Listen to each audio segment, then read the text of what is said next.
mga ka-idol. Ayan, tikman natin yung kaldereta ni Mister. Ayan, oh. Oh.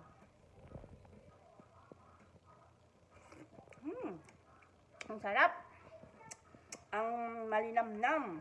Juicy. Juicy. Creamy. Ayan. Sarap. Siguradong taob ang kaldero, mga idol.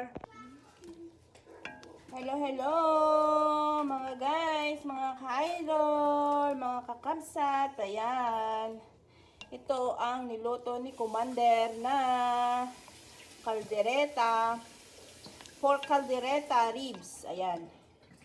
Hindi natin na vlog yung paano niya niluto. Pero alam ko yung karne, medyo prinito niya.